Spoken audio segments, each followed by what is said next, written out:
بسم الله الرحمن الرحيم إن الحمد لله نحمده ونستعينه ونستغفره من يهده الله فلا مضل له ومن يضلل فلا هادي له وأشهد أن لا إله إلا الله وحده لا شريك له وأشهد أن سيدنا ونبينا وحبيبنا وشفيعنا وقرة أعيننا محمدا عبده ورسوله صلى الله تبارك وتعالى عليه وعلى آله وأصحابه وأزواجه وذريته وبارك وسلم تسليما كثيرا أما بعد فأعوذ بالله من الشيطان الرجيم بسم الله الرحمن الرحيم اليوم نختم على أفواههم وتكلمنا أيديهم وتشهد أرجلهم بما كانوا يكسبون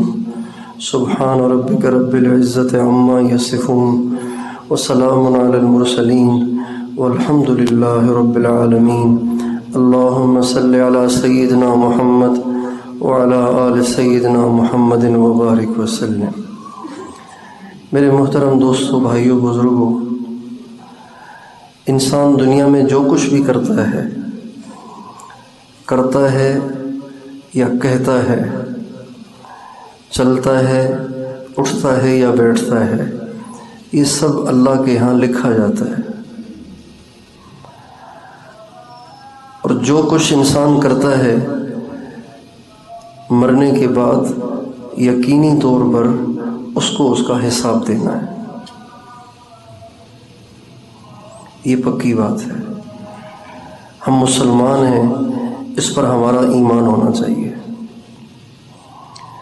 موجودہ صورتحال اور موجودہ ہم مسلمانوں کی جو کیفیت ہے وہ ایسی ہے کہ لگتا ہی نہیں کہ ہمیں اپنے کیے کا حساب دینا ہے، اس لیے جس کے جی میں جو آتا ہے وہ کرتا چلا جاتا ہے۔ نہ زبان پر قابو ہے، نہ نظر پر قابو ہے، نہ اپنی سوچ پر قابو ہے۔ ہر ایک تجزیہ نگار بن جاتا ہے، ہر ایک مبصر بن جاتا ہے، ہر ایک دانش مند بننے کی کوشش کرتا ہے۔ جس پہ چاہتا ہے تنقید شروع کر دیتا ہے، جس کے چاہتا ہے کیڑے نکالنا شروع کر دیتا ہے۔ حالانکہ اللہ تعالیٰ فرماتے ہیں ما یلفظ من قول الا لدیہ رقیب عتید، ما يبدل القول لدي وما انا بظلام للعبید۔ اللہ تعالیٰ فرماتے ہیں تم ایک لفظ کا کچھ حصہ بھی جو بولتے ہو نا، ایک لفظ کا کچھ حصہ، ایک آدمی نے کچھ لفظ بولنا چاہا لیکن پھر رک گیا، کسی کو کہنا تھا گدھا، یہ کہہ کے رک گیا، اللہ کہتے ہیں یہ بھی لکھا جاتا ہے۔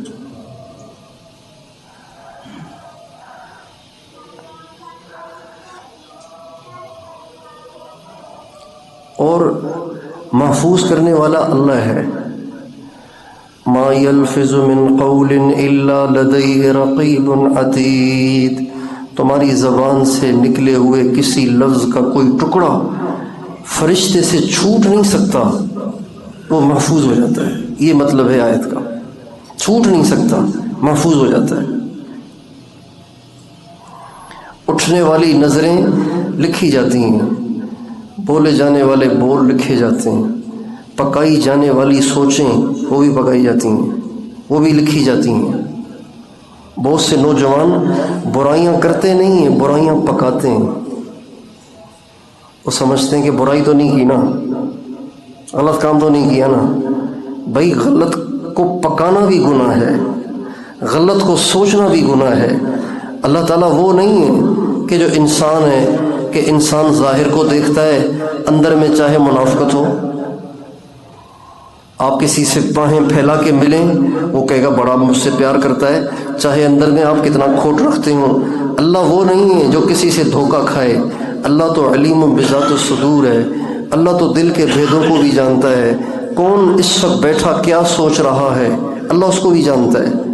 وَإِن تَجْهَرْ بِالْقَوْلِ فَإِنَّهُ يَعْلَمُ السِّرَّ وَأَخْفَى اللہ لا الہ الا ہو لہ الاسماء الحسنی۔ اللہ تعالیٰ فرماتے ہیں تم زور سے بولو وہ بھی جانتا ہوں، آہستہ بولو وہ بھی جانتا ہوں، جو بولو ہی نہیں صرف دل میں چھپا ہوا ہو وہ بھی جانتا ہوں، اور جو دل میں ابھی آیا نہیں کبھی آئے گا۔ ابھی 2024 چل رہا ہے، 2029 میں آپ کے دل میں ایک خیال آئے گا، اللہ کہتا ہے میں اس کو ابھی سے جانتا ہوں۔ اب اس سے کون کیا چھپائے گا بھائی؟ اخفا، وہ بھید جو بھی آیا ہی نہیں، وہ بھی بھید ہی نہیں بنا، آئے گا پتہ نہیں کب آئے گا، اللہ اس کو ابھی سے جانتے ہیں۔ تو اس اللہ سے کون کیا چھپا سکتا ہے؟ میرے دوستو، اپنی مرضی کی زندگی،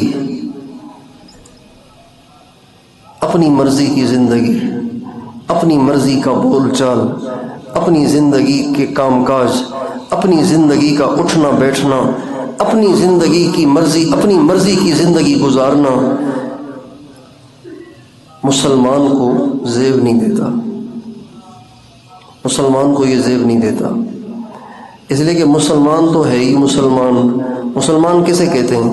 مسلمان اسے کہتے ہیں جو اپنا سب کچھ کسی اور کے حوالے کر چکا۔ ایک باپ جب اپنی ساری پراپرٹیاں، اپنی دکانیں، اپنی جائیدادیں اپنے بچوں کو لکھ کر دے دیتا ہے تو پھر اس کا کوئی اختیار رہتا ہے؟ کچھ بھی نہیں رہتا۔ آپ کسی کو پلاٹ بیچتے ہیں، مکان بیچتے ہیں، جب اس کو لکھ پڑھ کے دے دیتے ہیں، رجسٹریاں کرا دیتے ہیں، آپ کا اختیار ختم ہو جاتا ہے۔ اس لیے پیسے پہلے وصول کرتے ہیں، رجسٹریاں بعد میں کرتے ہیں، اس لیے کہ آپ کا اختیار ختم ہو جائے گا، آپ کے ہاتھ کٹ جائیں گے۔ مسلمان کیسے کہتے ہیں؟ جس کے ہاتھ کٹے ہوئے ہوں۔ مسلم، مسلم کا کیا مطلب؟ اب کوئی اختیار نہیں، اب کوئی مرضی نہیں، میرا جسم میری مرضی۔ یہ نعرہ سرے سے اسلامی کے خلاف ہے۔ یہ نعرہ لگانے والا پتہ نہیں مفتیان کرام بتائیں گے، لیکن اسلام کے لغوی ترجمے کے لحاظ سے وہ مسلم ہی نہیں رہتا۔ فتوے کے لحاظ سے پتہ نہیں کیا ہوگا، لیکن لغوی لحاظ سے جو لفظ اسلام کا ترجمہ ہے نا، اس لحاظ سے یہ مسلم نہیں ہے۔ اس لیے کہ مسلم کہتے ہی اسے ہیں جس کی کوئی مرضی نہیں۔ ابراہیم علیہ السلام سے اللہ نے فرمایا اسلم، اس کا ترجمہ اسلام لاؤ نہیں، ابراہیم علیہ السلام تو خلیل اللہ ہیں۔ اللہ کہہ رہے ہیں اسلم، امر کا صیغہ ہے۔ اسلم کیا مطلب؟ اپنی مرضیاں، اپنی مرضی سے دستبردار ہو کر 100% میرے حوالے ہو جاؤ۔ چنانچہ فرمانے لگے اسلمت لرب العالمین، یا اللہ کوئی اختیار نہیں، کوئی مرضی نہیں، کوئی خواہش، کوئی آرزو، کوئی ارمان نہیں، بس میں آپ کے حوالے ہوں، جو آپ فرمائیں۔ چنانچہ اللہ تعالیٰ نے ابراہیم علیہ السلام کو مختلف موقعوں پر اپنے اس دعوے میں چیک کیا، آزمایا۔ وَإِذِ ابْتَلَىٰ إِبْرَاهِيمَ رَبُّهُ بِكَلِمَاتٍ فَأَتَمَّهُنَّ قَالَ إِنِّي جَاعِلُكَ لِلنَّاسِ إِمَامًا۔ اللہ تعالیٰ فرماتے ہیں میں نے حضرت ابراہیم کو چیک کیا، آزمایا، بہت ساری باتوں سے آزمایا۔ فَأَتَمَّهُنَّ، حضرت ابراہیم نے 100/100 نمبر لیے۔ اتم کا مطلب یہی ہے، اتم کا مطلب ہے بال برابر بھی ابراہیم آگے پیچھے نہ ہوا۔ اتم 100%، 100/100۔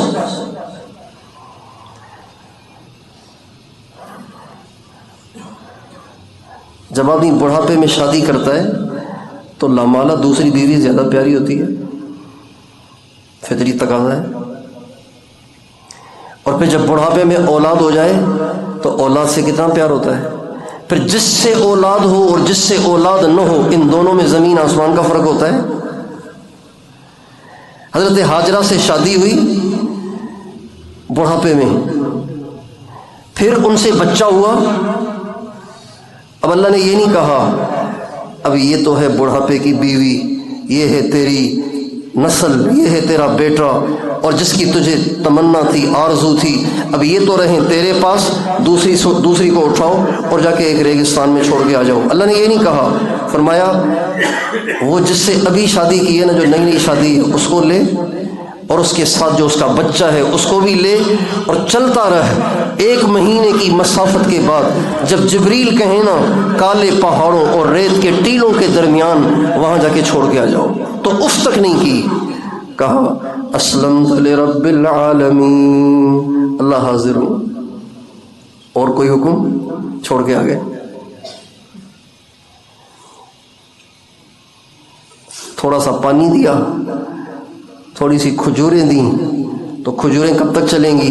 تھوڑا سا پانی کب تک چلے گا؟ کیا کھجوروں اور پانی سے، تھوڑے سے پانی اور چند کھجوروں سے چھاتی میں دودھ بنے گا جس کو اسماعیل پئیں گے؟ لیکن بس اللہ نے کہا ہے، تو جو عاشق ہوتے ہیں نا، جو عاشق ہوتے ہیں وہ یہ نہیں دیکھتے کہ عقل میں آ رہی ہے کہ نہیں آ رہی، عاشق دیوانے ہوتے ہیں، وہ لکیر کے فقیر ہوتے ہیں۔ عاشق کیا ہوتے ہیں سب بتائیں؟ لکیر کے، وہ عقل کو نہیں دیکھتے، وہ اپنی عقل کے ترازو توڑ دیتے ہیں، وہ ترازو جس میں معشوق کی باتوں کو تولا جائے وہ ترازو ہی توڑ دیتے ہیں، وہ کہتے ہیں حکم ہے کرنا ہے، سمجھ میں آئے نہ آئے۔ ہمارے بزرگوں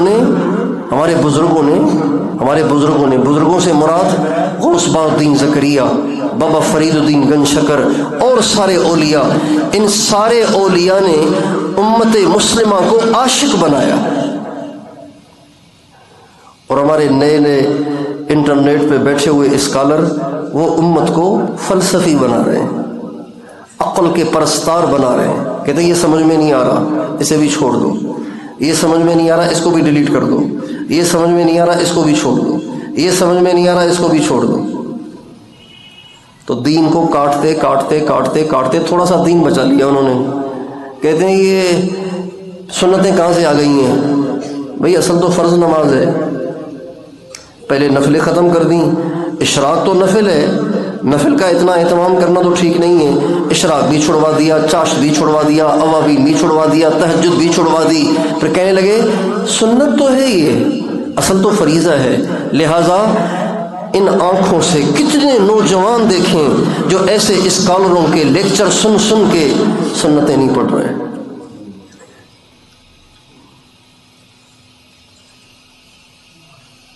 سنتیں نہیں پڑھ رہے، عشاء پڑھی اور سلام پھیر کے گھر چلے گئے۔ جمعے میں تو سارے ہی ایسے کرتے ہیں الا ماشاءاللہ، جمعے کے دن تو سارے ہی ایسے کرتے ہیں الا ماشاءاللہ، لیکن 5 نمازوں میں بھی لوگ ایسے کرنے لگ گئے، اس لیے کہ انہوں نے عقل کا ترازو پکڑا دیا ہے اور عشق کی جو آگ بزرگوں نے بھڑکائی تھی اس کو بجھا دیا ہے۔ ان سب کو پاگل کہہ کر، ان سب کو گمراہ کہہ کر، ان سب کو بابے کہہ کر اس آگ کو بجھا دیا ہے۔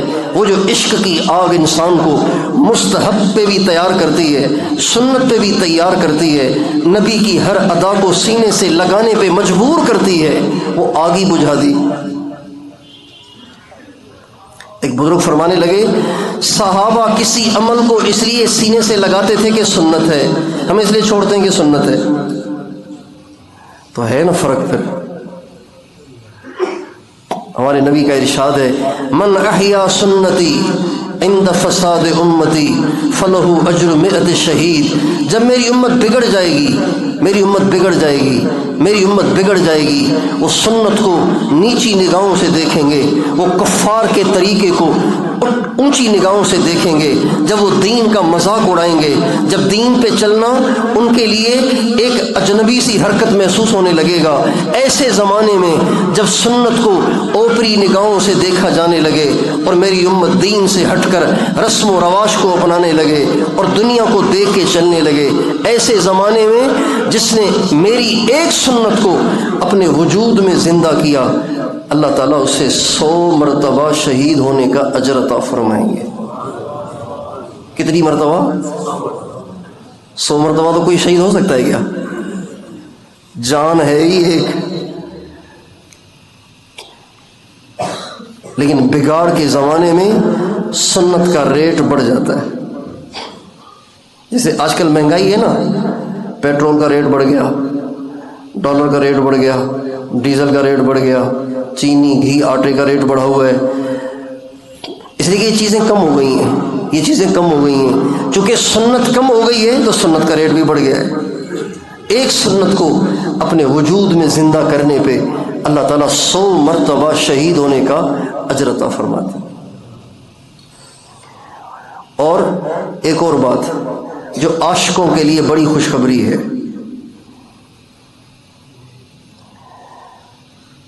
کسی عاشق سے پوچھیں گے نا آپ کی آرزو کیا ہے، وہ کہے گا وصال، کیا؟ ملاقات، بس یہی اس کا پہلا ارمان، یہی اس کا آخری ارمان۔ محبوب کا قرب چاہیے، محبوب کا پڑوس چاہیے، محبوب کا دیدار چاہیے، محبوب کی ملاقات چاہیے۔ ایسے عشاق رسول کے لیے، عاشقان رسول کے لیے ہمارے نبی نے بڑی بشارت دی ہے، من احیا سنتی فقط احبنی ومن احبنی کان معی فی الجنہ۔ جو بگاڑ کے زمانے میں میری سنت کو زندہ کرے گا اس نے مجھ سے محبت کا حق ادا کیا، اور جس نے مجھ سے یہ والی محبت کی وہ جنت میں میرے ساتھ ہوگا۔ یہ نہیں کہا جائے گا بھائی آپ تو 15ویں صدی کے، چلیں یہاں سے پیچھے پیچھے چلو، یہاں صحابہ آئیں گے، تابعین آئیں گے، آپ کا نمبر آئے گا 15ویں صدی میں۔ یہ نہیں کہا جائے گا 15ویں صدی کیا، 3000ویں صدی میں بھی اگر کوئی سرکار کی سنت کو سینے سے لگائے گا اللہ اس سے بھی حضور کا پڑوس عطا فرمائے گا۔ آپ سوچیں گے کہ حضور کا پڑوس تو کیسے ہوگا، یعنی پڑوسی تو ایک ہی ہوتا ہے نا، چلو 2 پڑوسی 3 پڑوسی۔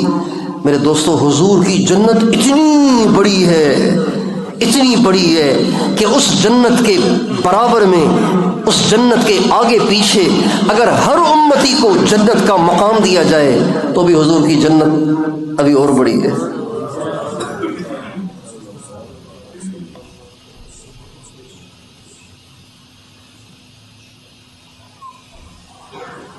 ابراہیم علیہ السلام عاشق تھے، یا اللہ یہ ویسے ہی فارغ ہے اس کو بھیج دیں وہاں پہ حضرت سارہ کو، ویسے ہی فارغ ہے، بچہ تو ہے نہیں، ایک ہی جان ہے، مر بھی گئی تو حرج نہیں ہے، یہ تو بیچارہ دودھ پیتا بچہ، اس پہ تو کچھ رحم کھائیں۔ یہ ہیں عقل کے سوالات، یہ ہیں عقل کے مطالبے۔ یہ نہیں کہا کہ ٹھیک ہے، بیوی کو لیا اور دودھ پیتے بچے کو لیا اور جا کے چھوڑ آئے ریگستان میں۔ کچھ وقت گزرا، اللہ تعالیٰ نے فرمایا آپ کا بچہ بڑا ہو گیا ہے، چلنے پھرنے بھی لگ گیا ہے، دوڑنے بھی لگ گیا ہے۔ بچہ جب چلتا ہے تو عمر چھوٹی ہوتی ہے، جب دوڑتا ہے تو عمر تھوڑی بڑی ہو جاتی ہے، 6-7 سال کا ہو جاتا ہے، 5 سال کا ہو جاتا ہے جب دوڑنے لگتا ہے۔ اللہ تعالیٰ فرماتے ہیں فَلَمَّا بَلَغَ مَعَهُ السَّعْيَ، جب حضرت اسماعیل دوڑنے لگے تو اللہ تعالیٰ کا حکم ہوا اب آپ بے شک جائیں، مل کے بھی آئیں، دیکھ کے بھی آئیں، اپنی آنکھوں کو ٹھنڈا بھی کریں۔ آپ کو بہت یاد آ رہی ہے نا اسماعیل کی، جا کے دیکھ آئیں، بہت یاد آ رہی ہے نا ہاجرہ کی، جا کے مل آئیں، لیکن ذبح بھی کر کے آئیں۔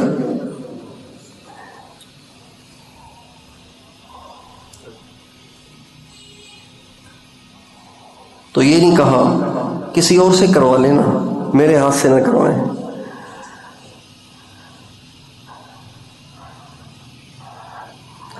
اور یہ بھی نہیں کہا اس میں کوئی گنجائش ہے، اگر کوئی گنجائش نکلے تھوڑی سی مہربانی کر لیں، تھوڑی سی نرمی کر لیں، اس لیے کہ عاشق کے لیے اف کہنا آر ہے، عاشق کے لیے اف بھی کہنا آر ہے۔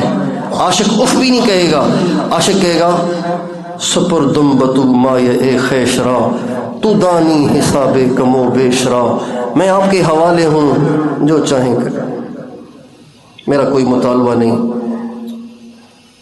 میری کوئی خواہش نہیں۔ چنانچہ بشاشت کے ساتھ چل پڑے، ارے بشاشت کے ساتھ جا رہے ہیں بچے کو ذبح کرنے کے لیے۔ وہاں پہنچے، بچے کو بیوی سے ملے، بچہ بھی دیکھ کے خوش ہوا اور ماں سے کہنے لگے اس کو تیار کرو، میں نے دوست کے پاس لے کے جانا ہے، یعنی اللہ کے پاس لے کے جانا ہے۔ اس کو کہتے اسلام، اس کو کہتے ہیں اسلام. یہ ہے اسلام. اسلام نام ہی اپنی مرضیوں سے دستبردار ہونے کا ہے. اسلام نماز کا نام نہیں ہے، اسلام روزے کا نام نہیں ہے. یہ اسلام کے چھوٹے چھوٹے اجزاء ہیں، یہ اسلام کے احکام ہیں، ارکان ہیں. اسلام اپنی مرضیوں سے دستبردار ہو جانے کا نام ہے، اپنی خواہشات سے دستبردار ہو جانے کا نام ہے، سارے ارمان اور آرزوؤں کو پامال کر دینے کا نام ہے، اپنی مرضیاں چھوڑ دینے کا نام ہے، من مانیاں چھوڑ دینے کا نام اسلام ہے. چنانچہ بچے کو لیا اور چلتے رہے. بچہ بھی سوچ رہا ہے پتہ نہیں کون سے دوست سے ملوانے لے کے جا رہے ہیں. جان پہچان تو تھی نہیں وہاں پہ، چونکہ یہاں تو رہے نہیں، تو پتہ نہیں کون سا دوست ہے یہاں پہ پہاڑوں میں. چلتے چلتے ایک جگہ جہاں تنہائی ہوئی وہاں بچے کو بٹھایا اور فرمایا یا بنی انی ارا فی المنام انی اذبحک فانظر ماذا تری. بیٹا مجھے اللہ نے حکم دیا ہے کہ چلیں اس کا جو اصل ترجمہ ہے وہ سن لیجئے. میں تو مفہوم والا ترجمہ کر رہا تھا لیکن اصل ترجمہ سن لیں. انی ارا فی المنام انی اذبحک فانظر ماذا تری. بیٹا میں نے خواب دیکھا ہے. نبی کا خواب وہی ہوتا ہے، لیکن حضرت اسماعیل کو کیا پتا کہ نبی کا خواب وہی ہوتا ہے؟ وہ تو بچہ ہے، 5 سال کا بچہ، اس کو کیا پتا کہ نبی کا خواب وہی ہوتا ہے. کہنے لگے بیٹا میں نے خواب دیکھا ہے کہ میں تجھے ذبح کر رہا ہوں. فانظر، جلدی نہ کرنا، اچھی طرح سوچ سمجھ کے جواب دینا. ماذا تری، تیری کیا رائے ہے؟ فانظر کا معنی سوچ سمجھ کے جواب دینا، جلدی نہیں کرنا.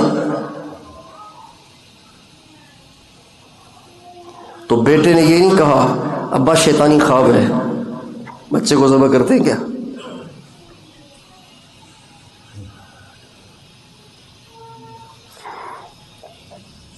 مجھے آ کے کوئی کہے کہ جی پیر صاحب میں نے آپ کو خواب میں دیکھا ہے کہ آپ کی داڑھی کٹی ہوئی ہے، میں کیا کہوں گا؟ بھائی شیطانی خواب ہے، میری تو داڑھی پوری ہے، اللہ کا شکر ہے. حضرت اسماعیل یہ نہیں کہہ رہے ابو شیطانی خواب ہے، خواہ بچے کو ذبح کریں گے کیا؟ اور والد نے کہا سوچ کے جواب دینا. حضرت اسماعیل نے سوچنے کی مہلت نہیں مانگی بلکہ فرمانے لگے یا ابت افعل ما تؤمر ستجدنی انشاء اللہ من الصابرین. ابا جان دیر مت کریں، فوراً کریں.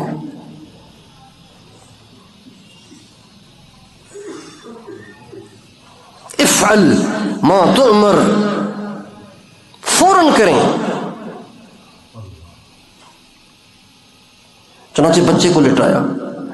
بچے نے کہا ابو کرتا اتار لیتا ہوں، ذبح ہو جاؤں گا نا پھر امی مجھے یاد کریں گی، یہ کرتا امی کو دے دیجیے گا تاکہ جب کبھی میں یاد آؤں میرے کرتے کو دیکھ لیا کرے. یہ اسلام ہے.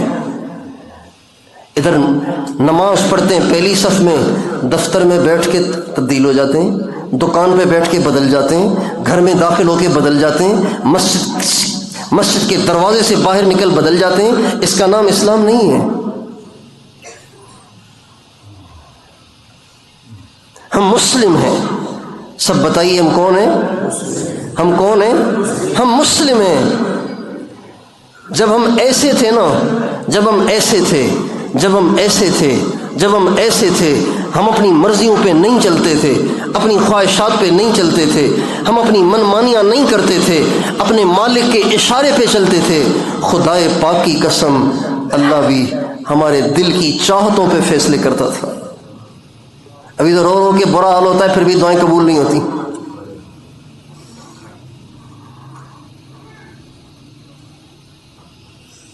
اور اس میں ایک بات اور بھی ہے، چونکہ حضرت ابراہیم اللہ کی 100% ماننے والے ہیں، لہٰذا ان کی اولاد بھی ان کی 100% مان رہی ہے. بیٹا یہ نہیں کہہ رہا ابا اتنے بڑے ظالم آپ اتنے عرصے کے بعد آئے ذبح کریں گے مجھے، اور لگائی دوڑ. ایسے نہیں ہوا. چونکہ ابراہیم اپنے اللہ کی 100% ماننے والے، لہٰذا ان کا بچہ بھی ان کی 100% ماننے والا.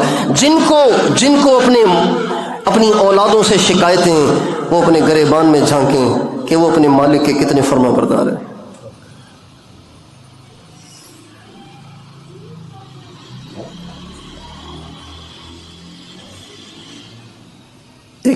ایک مالدار آدمی تھے، انہوں نے ایک ان کے پاس ایک باندی تھی، باندی لونڈی، میں ختم کر رہا ہوں تھوڑی دیر میں بس. ان کے پاس ایک باندی تھی. آپ بیزار تو نہیں ہو رہے ہیں؟ میں ختم کر رہا ہوں. کوئی بات نہیں، جتنی مرضی. ہاں، ان کے پاس ایک لونڈی تھی، تو وہ گھر کی صفائی ستھرائی کرتی تھی. تو وہ جو اس کا آقا تھا، اس کا جو بستر تھا وہ بڑا زبردست، بڑا نرم، بڑا خوبصورت، گدا شدہ. تو اس باندی نے صفائی کرتے، جھاڑ جھوڑ کرتے ہوئے جب اس بستر کو جھاڑنے لگی، ہاتھ رکھا تو بڑا مزہ آیا. تو خیال آیا کہ ذرا میں بھی کمر لگا کے دیکھوں کیسا لگتا ہے، کمر لگا کے دیکھوں کیسا لگتا ہے. چنانچہ کمر جو لگائی تو بیچاری تھکی تھکائی پتہ نہیں کب کی، کمر لگاتے ہی آنکھ لگ گئی. اب آیا آقا، اس نے جو دیکھا بدتمیز گستاخ، آقا کے بستر پہ تو لیٹی ہوئی ہے، ایک ہینٹر اٹھایا اور زور سے مارا تو وہ بیچاری چونک کے اٹھی اور رونے لگی. تو وہ کہنے لگا ایک ہی ہینٹر سے رو رہی ہو؟ کہ ہینٹر سے نہیں رو رہی، اس بات پہ رو رہی ہوں کہ کمر لگانے سے ایسی سزا ملی ہے، اس کی زندگی ہی اس پہ گزری ہے، اس کو کتنی سزا ملے گی.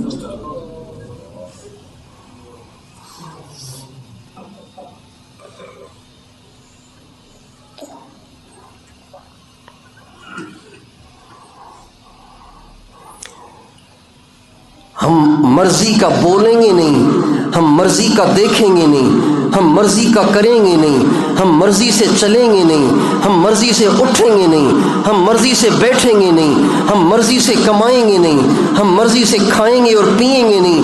ہماری کوئی مرضی نہیں، مرضی وہ جو اللہ کی مرضی ہے.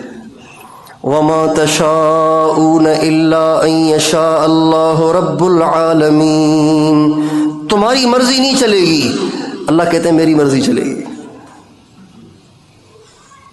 اس لیے میرے دوستو، ہم اور آپ اپنی زندگی کے ہر کام سے، ہر ادا سے، ہر قول سے، ہر فعل سے مسلم ہونے کا ثبوت دیں. کس کا ثبوت دیں؟ کس کا ثبوت دیں؟ مسلم ہونے کا ثبوت دیں. ایک جماعت گئی یورپ میں، تو مسجدیں اب تو بن گئی ہیں، پہلے تھوڑی تھوڑی مسجدیں ہوتی تھیں، تو جہاں جگہ مل جاتی، جہاں ٹائم ہو جاتا، اذان دیتے، نماز پڑھ لیتے. تو ایک جماعت چل رہی تھی یورپ کے کسی ملک میں، تو وہاں پہ نماز کا ٹائم ہو گیا تو اذان دی اور امیر نے ان کو نماز پڑھائی. اب جب سارے گورے گورے اور سارے کافر، سارے غیر مسلم ان کے بیچ میں کھڑے ہو کے، کوئی اوپر جا رہے ہیں، کھڑے ہو رہے ہیں، ہاتھ باندھ رہے ہیں، یہ عجیب عجیب حرکتیں جب انہوں نے دیکھی تو مجمع لگ گیا چاروں طرف. چاروں طرف مجمع لگ گیا، گھیر لیا چاروں طرف سے. تو یہ نماز پڑھ رہے تھے، جب انہوں نے سلام پھیرا تو وہ جو مجمع لگا تھا اس میں عورتیں بہت زیادہ تھیں جو کھڑے کھڑے دیکھ رہی تھی کہ کیا کر رہے ہیں. تو یہ جو منظر ہے نا سارا، یہ منظر ایک پاکستان کا کوئی گھومنے کے لیے مسافر بھی گیا ہوا تھا، اس نے بھی دیکھا کہ یہ ہمارے ملک والے ہیں، تبلیغ والے. اب یہ لوگوں نے گھیر لیا ان کو، پتہ نہیں کیا ہوگا. تو ایک لڑکی آگے بڑھی، اسی مجمع میں سے ایک لڑکی آگے بڑھی. اس نے، وہ جو امیر تھا جو آگے آگے تھا، تو وہ سمجھ گئی کہ یہ ان کا لیڈر ہے چونکہ آگے ہے. تو کہا کہ آپ یہ کیا کر رہے تھے؟ کہا ہم اللہ کی عبادت کر رہے تھے. کہا آج سنڈے تو نہیں ہے، آج سنڈے تو نہیں ہے، چونکہ عیسائی اتوار کے دن عبادت کرتے ہیں. یہ تو امت محمد کو اللہ نے سعادت دی ہے کہ دن میں 5 دفعہ بادشاہ کے دربار پہ حاضری دے.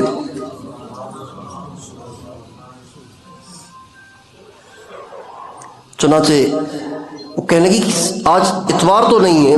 کہنے لگے نہیں، ہم روزانہ کرتے ہیں، اپنے اللہ کی عبادت روزانہ کرتے ہیں اور دن میں 5 دفعہ کرتے ہیں. کہا اچھا 5 دفعہ نبھا لیتے ہیں؟ کہا اللہ کا شکر ہے.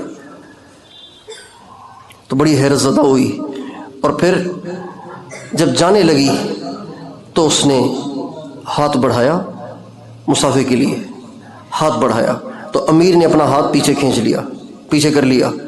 تو وہ حیرت زدہ ہو گئی، کہنے لگی آپ ہاتھ ہی ملا رہے؟ کہنے لگی یہ ہاتھ میری بیوی کی امانت ہے، اس کے علاوہ کسی کو نہیں چھو سکتا. یہ ہاتھ امانت ہے۔ امانت کو تو وہ سمجھتے ہیں نا کہ امانت داری اچھی بات ہے، دیانت داری اچھی بات ہے، خیانت بری چیز ہے، یہ تو ہر انسان سمجھتا ہے۔ کئی ہاتھ میں دے چکا ہوں پہلے سے کسی کو، ابھی یہ کسی اور کو چھوئے تو یہ اچھی بات نہیں ہے، بددیانتی ہے، خیانت ہے یہ۔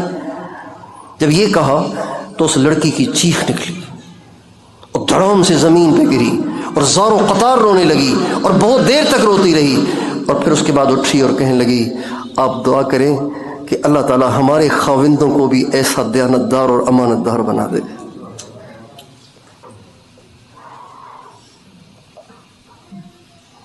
ہم بول میں، چال میں، رہن میں، سہن میں، کھانے میں، پینے میں، ہر کام میں، شادیوں میں، غمیوں میں اپنے مسلم ہونے کا ثبوت دیں۔ کس کا ثبوت دیں بھائی؟ تیار ہیں انشاءاللہ؟ صرف نماز پورا دین نہیں ہے، بہت بڑا حصہ ہے نماز، لیکن دین تو اپنی مرضیوں سے دستبردار ہو کر اللہ کے اشارے پہ چلنے کا نام ہے۔